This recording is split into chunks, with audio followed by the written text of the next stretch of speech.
వార్తలు వస్తున్న నేపథ్యం బీతో వెళ్ళడానికి ఆయన సిద్ధంగా ఉన్నారు. టీడీపీతోటి వదిలేస్తారని కాదు, కూటమి నుంచి వేరవుతారని కాదు, ఆయన ఏదో సెంట్రల్లోకి వెళ్తారట. చంద్రబాబు నాయుడు గారు కూడా ఆ రకంగానే వెళ్తారట. లోకేష్ గారికి అప్పచెప్తాను. వస్తున్న వార్తల నేపథ్యమే, ప్రచారంలో జరుగుతున్న అంశాలు. ఇప్పుడు ఎలా ప్రతినిధులు ఉంటారు కాబట్టి వాళ్ళు దీని మీద ఒక క్లారిటీ ఇస్తారు. ఈ ఇష్యూస్పై ఈనాటి ప్రైమ్ డిబేట్ కొనసాగిద్దాం. మనతో పాటుగా చర్చలో పాల్గొంటున్నారు జ్వాలాపురం శ్రీకాంత్ గారు, వైసీపీ అధికార ప్రతినిధి, మనతో పాటుగా లైవ్లోకి అందుబాటులోకి వచ్చారు. అలాగే తాతంశెట్టి నాగేంద్ర గారు, జనసేన రాష్ట్ర కార్యదర్శి కూడా మనతో పాటుగా లైవ్లో జాయిన్ అయ్యారు. ఆంజనేయ రెడ్డి గారు, బీజేపీ సీనియర్ నాయకులు, మనతో పాటుగా లైవ్లోకి అందుబాటులోకి వచ్చారు, అధికార ప్రతినిధి. అలాగే సురేంద్ర నాయుడు గారు, టీడీపీ అధికార ప్రతినిధి కూడా మనతో పాటుగా లైవ్లో జాయిన్ అయ్యారు. ముందుగా సురేంద్ర నాయుడు గారు, ఏంటి సార్ మాట్లాడితే తాట తీస్తామంటున్నారు? అదేంటి ఊతపదం అయిపోయిందా? నిజంగా తాటలు తీసే ఆ విధమైన తర్ఫీదు ఏమైనా ఉందా ఆయనకి? సార్, ముందుగా మీకు ప్యానల్లో ఉన్నటువంటి పెద్దలకు, అదేవిధంగా 99 న్యూస్ చూస్తున్నట్టు ప్రేక్షకులకు అందరూ కూడా నమస్కారాలు తెలియజేసుకుంటూ, ఇప్పుడు మనం తాట తీస్తాము అనేది మామూలుగా ఊత పదం అనేది రాయలసీమలో మామూలుగా ఊత పదం. అది దాంట్లో అది పెద్ద నేరమో కాదు, లేకపోతే ఇంకోటి కాదు. అంటే దాని అర్థం ఏమంటే, యాక్చువల్లీ చంద్రబాబు గారు మొట్టమొదటిసారి ముఖ్యమంత్రి అయిన తర్వాత హైదరాబాద్లో పాత బస్తీలో అల్లర్లు కానీ, అదేవిధంగా రౌడీయిజం కానీ, ఇలాంటివన్నీ ఉండేటివి అప్పుడు. అలాంటి వాటిని కూడా సమూలంగా మార్పు చేసుకుంటూ వాళ్ళందరినీ కూడా నిర్మూలించేదానికి తాట తీస్తాను, తోకలు కట్ చేస్తాను అని చెప్పి, అంటే అది ఒక ఊత పదం లాగా. కరెక్టే. ఇప్పుడు ఆయన తాట తీస్తామంటే నేను తగ్గేదే లేదంటున్నారు జగన్మోహన్ రెడ్డి గారు. మంచిదే కదా సార్, తగ్గమని మనం కూడా చెప్పట్లే. కాకపోతే నేనేమడుగుతున్నానంటే, మీరు తగ్గద్దండి, మీరు అదే విధంగా వెళ్ళండి. ఇంకొక మాట కూడా అన్నాడు, మనం అధికారంలోకి రాకముందు నేను పార్టీ పెట్టినప్పుడు నాతో తల్లి అమ్మ మాత్రమే ఉన్నింది, ఇంకెవరూ లేరు అని చెప్పి ఆయన మర్చిపోయినట్టున్నారు. ఆ రోజు తల్లి ఉన్నింది, చెల్లి ఉన్నింది, బాబాయి ఉన్నారు. కానీ ఆయన అధికార దాహం కోసం అధికారంలోకి వచ్చిన తర్వాత తల్లిని బయట పంపించేశాడు.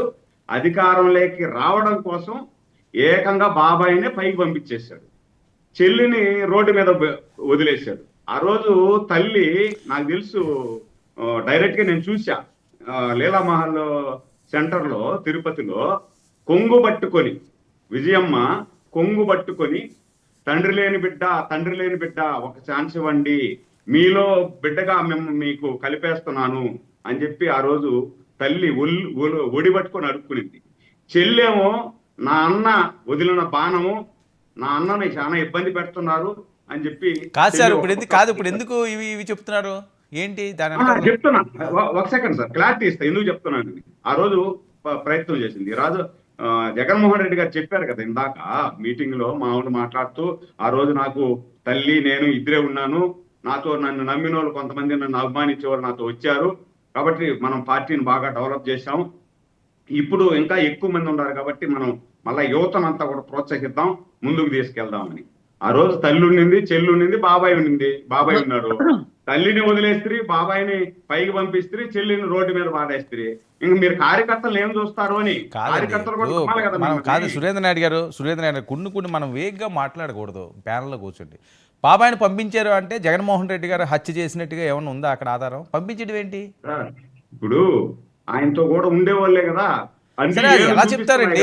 అది కాదండి, దానికి ఒక వేళ్ళన్నీ ఆయన వైపే చూపిస్తున్నాయి కదా. ఆ వేళ్ళన్నీ ఆయనతో పాటు ఉన్నటువంటి వాళ్ళ వైపే చూపిస్తున్నాయి కదా సార్. ఇప్పుడు మీరు చెప్పారనుకోండి సుధీర్ నాయుడు గారు, ఎన్టీ రామారావు గారు ఎలా చచ్చిపోయారండి, ఆ ఏళ్ళన్నీ ఇంకోటి వైపు చూపిస్తున్నాయంటారు. అవసరం అవన్నీ మీరు కాదు అంటున్నారు కదా. మరి అప్పుడు సిబిఐ ఎంక్వైరీ కావాలన్నారు.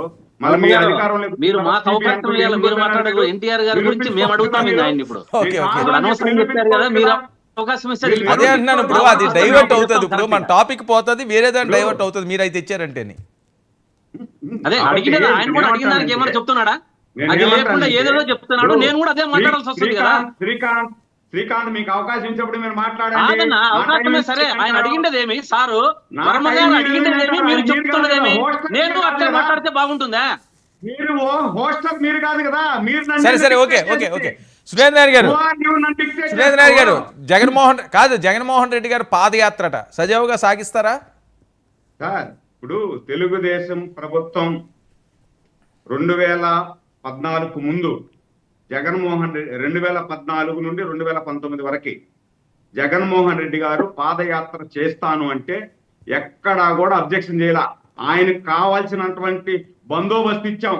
నువ్వు నడువు, ప్రజా సమస్యలు తెలుసుకో, ప్రజల మధ్య తిరుగు, ఏదైనా ప్రభుత్వం వ్యతిరేక కార్యక్రమాలు చేస్తామంటే చెప్పు అని చెప్పాం. దాని తర్వాత మీరు అధికారంలోకి వచ్చారు. మీరు అధికారంలోకి వచ్చిన తర్వాత 5 సంవత్సరాలు ఈరోజు బీజేపీ కానీ, జనసేన కానీ, తెలుగుదేశం పార్టీ కానీ ఏదైనా మీరు చేసినటువంటి ప్రజా వ్యతిరేక కార్యక్రమాలు ముందుకొచ్చి చెప్పాలి అంటే ఒక్క పోస్ట్ పెడితే కూడా ఎత్తి లోపలేశారు, అరెస్టు చేశారు, గేట్లు దాటి బయటికి రానికుండా చేశారు మీరు. ఆ విధంగా మేము చేయట్లే. ఈరోజు 3 నెలల్లో కూటమి ప్రభుత్వం వచ్చిన తర్వాత 3 నెలల నుండే మీరు రోడ్డు మీదకి వస్తున్నారు. మేమేమన్నా ఆపుతున్నావా? మేము ఆపాలనుకుంటే మీరు ఒక లెక్క, మాకు మేము ఆపలేమా? ఓకే, మీరు సొక్కాలు తిప్పుకోవడం కాదు. మేము ఆపాలి అనుకుంటే మీలాగా మేము ప్రవర్తిస్తే తాడేపల్లి ప్యాలెస్ నుండి అడుగు బయట పెట్టలేము, గర్వంగా చెప్తున్నా. కానీ మాది ప్రజా ప్రభుత్వం, అంబేద్కర్ గారి రాజ్యాంగం మాట్లాడుతున్నటువంటి ప్రభుత్వం నాది. ఈ ప్రభుత్వంలో స్వేచ్ఛగా వదిలేస్తున్నాం. ఆయన పాదయాత్ర చేసుకొని, లేదంటే క్యాట్ వాక్ చేసుకొని, లేదంటే ముద్దుల యాత్ర చేసుకొని, ఏమైనా చేసుకొని. కానీ నేను ఒకటే అడుగుతున్నానండి. మీరు పాదయాత్ర ఈ రోజు చేస్తాను అంటున్నారు. అధికారంలో ఉన్నప్పుడు మీకు కనపడలేదా ప్రజలు?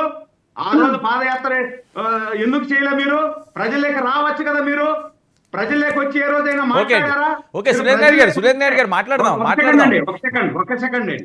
సెకండ్. మీరు ప్రజల్లోకి అధికారం ఉండి కూడా ముఖ్యమంత్రి హోదాలో ఏ రోజైనా పరదాలు లేకుండా మీరు ప్రజల మధ్య వచ్చారా? పరదాల యాత్ర చేశారు మీరు అధికారంలో ఉండేటప్పుడు, ఆకాశయానం చేశారు మీరు అధికారంలో ఉండేటప్పుడు. కానీ అధికారం మదం దిగిపోయినాక ఈ రోజు పాదయాత్ర అంటున్నారు.